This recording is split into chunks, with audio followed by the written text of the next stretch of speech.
প্রেমিকা থেকে বউ হওয়ার ভাগ্যটা কিন্তু সবার থাকে না, আর যাদের থাকে তারা কিন্তু অনেকটাই লাকি। যেমন আমাকেই দেখো না, আমি কিন্তু অনেকটাই ভাগ্যবতী যে আমি প্রেমিকা থেকে সরাসরি বউ হতে পেরেছি। আর পুরুষ মানুষ তার শখের নারীকে কিন্তু অসম্ভব যত্ন করে আগলে রাখে। তো হ্যালো এভরিওয়ান, আমি সোমা। আমার ছোট্ট সংসারে তোমাদের সকলকে জানাই অনেক অনেক স্বাগতম আর অনেক অনেক ভালোবাসা জানিয়ে আজকের ব্লগটা শুরু করলাম। তো সকাল সকাল ঘুম থেকে উঠেই বাইরে গিয়ে দেখি আজকের ওয়েদারটা একদম দারুণ।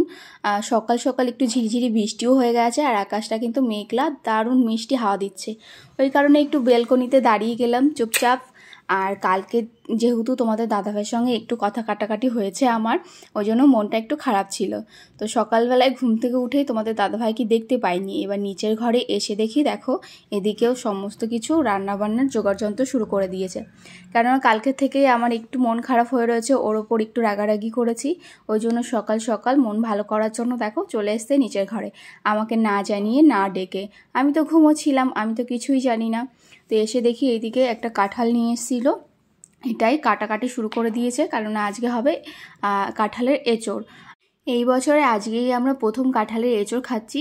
কেননা এখানে না কাঁঠাল তেমন ভালো পাওয়া যায় না, আর তারপরেও চিংড়ি মাছ পাওয়া যায় না। চিংড়ি মাছ ছাড়া তো কাঁঠালের এঁচড় একদম অসম্পূর্ণ, ওই জন্য খাওয়াই হয় না। তো আজকে হঠাৎ করে কি মনে হলো, তোমাদের দাদাভাই নিয়ে এসছে চিংড়ি ছাড়াই আজকে আমাদের কাঁঠালের এঁচড় হবে। আর এদিকে সকালবেলায় এই যে সোমাংশকে খেতে দিয়ে দিলাম একটু দুধ গরম করে দিয়েছি আর দুটো ব্রেড দিয়েছি। যদিও আমার ছেলে দুটো ব্রেড খায়নি, একটাই খেয়ে আরেকটা নষ্ট করেছে। কালকের ব্লগটা যারা দেখেছো তারা জানো কেন আমার মন খারাপ, কেন তোমাদের দাদাভাইয়ের সঙ্গে একটু কথা কাটাকাটি হয়েছে। কালকের ওই সন্ধ্যাবেলার ওই কথাগুলোতেই আমার একটুখানি মন খারাপ লেগেছে। তো সকালবেলায় এত ভালো চেষ্টা করছে মন ঠিক করার জন্য, আর কি করা যাবে, মনটা ঠিকই হয়ে গেল। এত চেষ্টা করলে কে রাগ করে বসে থাকতে পারে বলো তো। তো এদিকে দেখো চা বসিয়ে দিয়েছি সকাল সকাল। আর আমরাও সকালবেলায় আজকে ব্রেড, চা, কলাও নিয়েছিলাম, পরে বিস্কিট আর এসব দিয়েই হচ্ছে সকালের ব্রেকফাস্টটা করে নিয়েছি। কি হয় বলো তো, এখন রাত্রিবেলায় ঘুমোতে অনেকটা লেট হয়ে যায়। সোমাংশকে ঘুম পাড়িয়ে তারপর হচ্ছে আমরা ঘুমোই, আর অনেকটাই লেট হয়ে যায় ঘুমোতে। আর সকালবেলা উঠেই আবার একটু ভিডিও এডিট থাকে, ওই জন্য সকালবেলায় না তেমন কিছু ব্রেকফাস্ট বানানোর টাইম পাই না। আর তোমাদের দাদা ভাইয়েরও যাওয়ার টাইম হয়ে যায়, ওই জন্য সকাল সকাল এরকম কিছুই ব্রেকফাস্ট করিনি। ব্রেড, চা, বিস্কিট, কলা এসব দিয়েই কিন্তু সকালবেলায় ব্রেকফাস্ট করিনি। তো তোমাদের দাদাভাই ওই যে শুধু চা খেলো আর কিছু খেলো না, কেননা কাঁঠালটা কাটছিল না হাতে, ওই যে দেখছো জিল প্যাকেটটা মানে পেঁচানো ছিল, ওই জন্য আর খুললো না, এখন খেলো না, বললো পরে স্নান সেরে খেয়ে নেবে।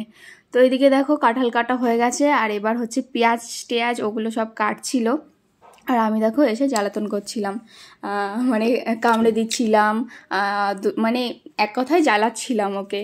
যেহেতু কালকে সন্ধ্যা থেকে সারা রাত আমাকে মানে মন খারাপ করে থাকতে হয়েছে, ওই জন্য। আর এদিকে আমার ছেলেটা এসে দেখো, ও বলছে আমাকে যে পাপাকে জ্বালিও না, পাপা কাজ করছে। তাহলে বুঝতে পারছো ওর কিন্তু অনেকটা বুদ্ধি হয়ে গেছে এই বয়সেই। তো এদিকে দেখো এই যে সমস্ত কিছু রেডি করে নিয়েছে, কাঁঠালগুলো কেটে নিয়েছে ছোট ছোট পিস করে। আর এদিকে দেখো পেঁয়াজ কাটছে, মানে সমস্তটাই রেডি করে দিয়েছে। কি বলছো তুমি? সকাল সকাল কান্না করিয়ে দিলে, আর কি বলবো। আমি কান্না করেছি? তো কে করিয়েছে? তুমি না তো। তাকাও, কালকে আমাকে কান্না করিয়েছো, আজকে আমি তোমাকে সকাল সকাল কান্না করে দিলাম। তোমাকে মেরে দাঁত ভেঙে দিলাম, সেটা একদম না, মুখটা টিপে না, দাঁতটা একটু দেখিয়ে দাও তোমাকে, পাতলা দাঁত। যে আমাদের সকাল সকাল রান্নার জোগাড় যন্ত্র চলছে।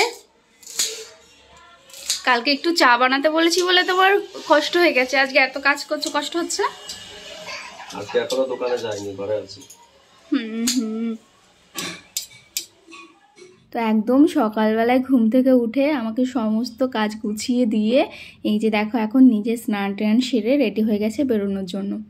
সত্যি এরকম মানুষ পাওয়া ভাগ্যের ব্যাপার, যে একটুখানি রাগ করেছি ওই জন্য রাগ ভাঙানোর জন্য কত কিছুই না চেষ্টা করছে। তো সকাল সকাল আমিও স্নান করে নিলাম, ভাবলাম একবারে যেহেতু গোছানো আছে রান্নাবান্নার সমস্ত কিছু, স্নানটা সেরে এসে তারপরেই রান্না করতে যাব। তো এদিকে দেখো চুল আঁচড়াচ্ছিলাম স্নান করে এসে, আর ওকে বলছিলাম দেখো তো আমার চুলটা কত বড় হয়েছে। আর ক্যামেরার সামনে এসে দেখো ওকে দেখাই যাচ্ছে না, ওই জন্য একটু হাসাহাসি করছিলাম, একটু নিচু হলো।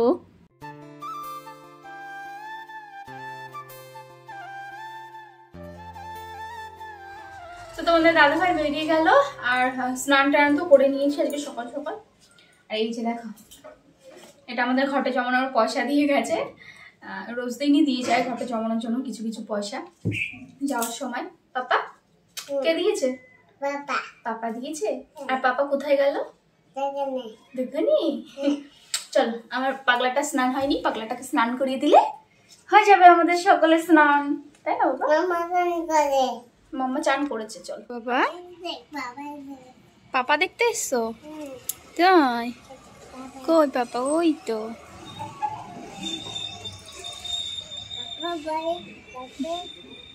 বাই বাই করছো পাপাকে?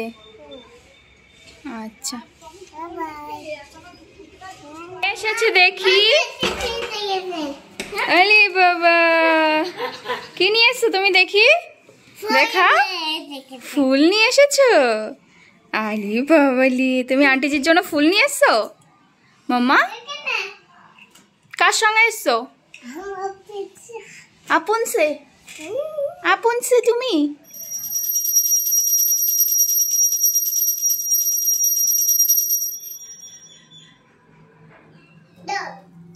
তো তোমাদের দাদাভাইও বেরিয়ে গেল। আর বেরিয়ে যাওয়ার আগে কিন্তু ওকেও আমি একটু ব্রেড কলা এগুলো দিয়ে দিয়েছিলাম, খেয়ে দিয়ে তারপরেই গেল।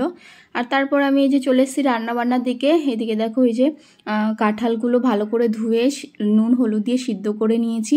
আর ওদিকে ভাত বসিয়ে দিয়েছি, আর এক পাশে কড়াই বসিয়ে দিয়েছি।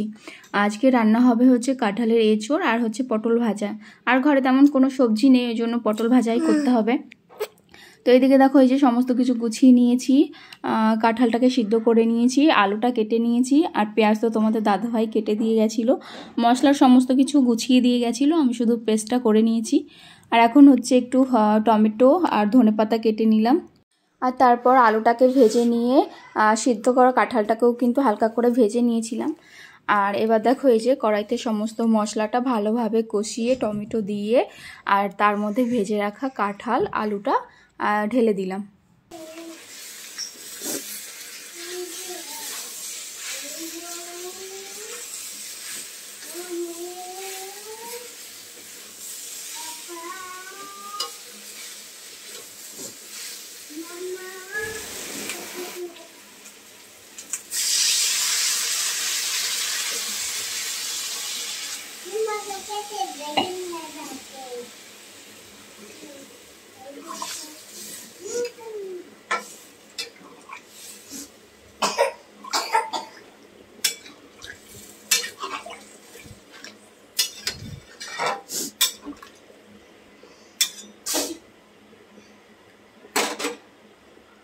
ঝোলটা অনেকটা শুকিয়ে এসছে। আর যেহেতু কাঁঠালটা আগের থেকেই সিদ্ধ করা ছিল, ওই জন্য আর বেশি টাইম লাগেনি, কাঁঠাল আলু ভালোভাবে সিদ্ধ হয়ে গেছে।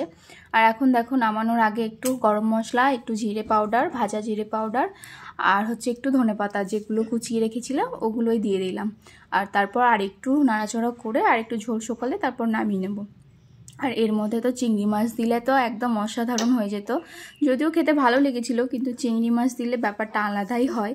কিন্তু কি আর করা যাবে বলো, এখানে সেরকম কোনো মাছই পাওয়া যায় না। ওই রুই কাতলা পাঙাশ এগুলোই পাওয়া যায়।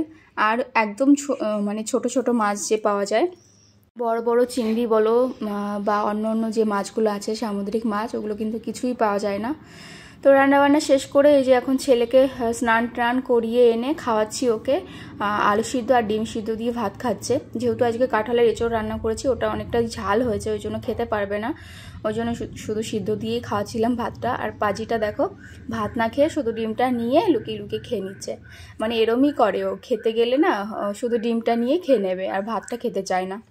তারপর ছেলেকে ঘুম পাড়িয়ে দিয়েছি। আর অনেকটা টাইম পর এই যে তোমাদের দাদাভাই এসছে, আসার পর এই যে ভাত টাত বেড়ে নিয়েছি। আর আমরা না মানে ছেলে ঘুমোলে সবসময় চেষ্টা করি এক থালায় খাওয়ার। বেশিরভাগ টাইমই আমরা এক থালায় দুজনে খাই। আর ছেলে ঘুমোলে তো কোনো কথাই নেই, তোমাদের দাদাভাই আমাকে খাইয়ে দেয়, একা একা খেতে হয় না।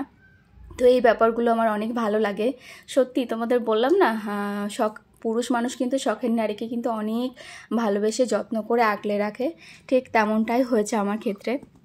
ও কিন্তু আমাকে যতটা সম্ভব হেল্প করে, যত্ন করে, আমার কেয়ার করে, সব কিছুই কিন্তু খুব সুন্দরভাবে করে। আর ওর এই জিনিসগুলোই আমার অনেকটা ভালো লাগে।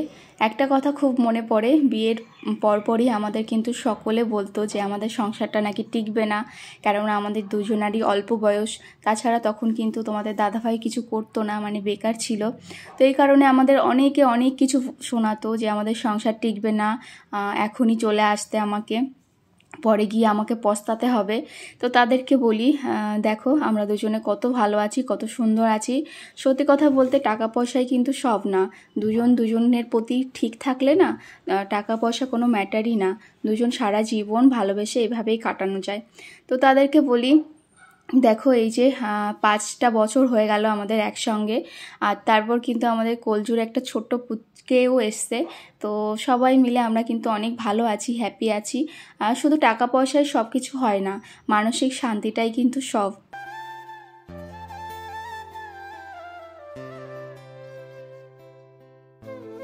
বেবি কোথায় যাচ্ছে? পাপা কাছে? না, তো এখন বিকালবেলায় সারা দুপুর একটু ঘুমিয়ে নিয়েছি, আর এখন নিচে যাচ্ছি একটু। আর পাশেই না পুজো হচ্ছে, ছট পুজো, তো ওখানে যাবো না যদিও এই গরমে। তো দেখো গান হচ্ছে ওখানে, তো চলো একটু নিচে যাবো। ওই রাস্তাঘাট দিয়ে লোকজন যাচ্ছে, সৃষ্টিদের ঘরে যাবো, একটু খেলা টেলা করবে। নিচে এসছি, অনেকটা টাইম হয়েছে। আর এই যে দেখো সব পুচকুরা পটাকা ফোটাচ্ছে। সোমাংশ ছিল, অনেক মজা করছে, আনন্দ করছে, ওদের সঙ্গে খেলা করছে। ওই জন্য অনেকটা টাইম বসেছিলাম। আর তারপর হচ্ছে ঘরে গেছি। আর ওই যে দেখো আমার ঘর, ওপরে সব মানে ব্যালকনির সাইডের দরজা জানলা আমি সব খুলে এসেছি, যাতে ঘরটা একটু হাওয়া ঢুকে একটু মানে ঠান্ডা হয়ে থাকে, ওই জন্য সমস্ত খুলে এসেছি।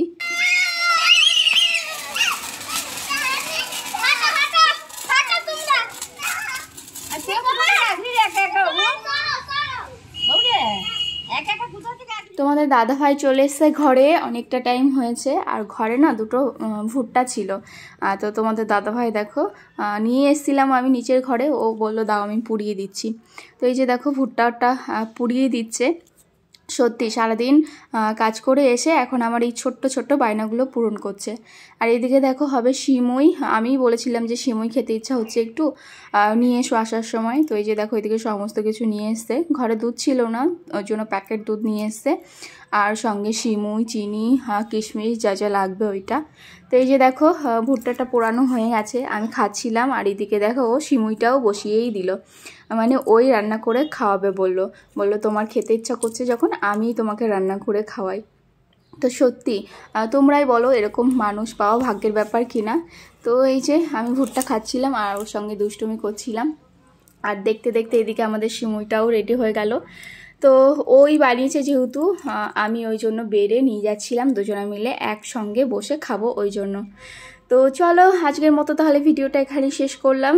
ভিডিওটা কেমন লাগলো অবশ্যই জানিও, ভালো লাগলে লাইক কমেন্ট শেয়ার করে দিও। আর চ্যানেলে নতুন হলে অবশ্যই চ্যানেলটা সাবস্ক্রাইব করে দিয়ে পাশে থেকো।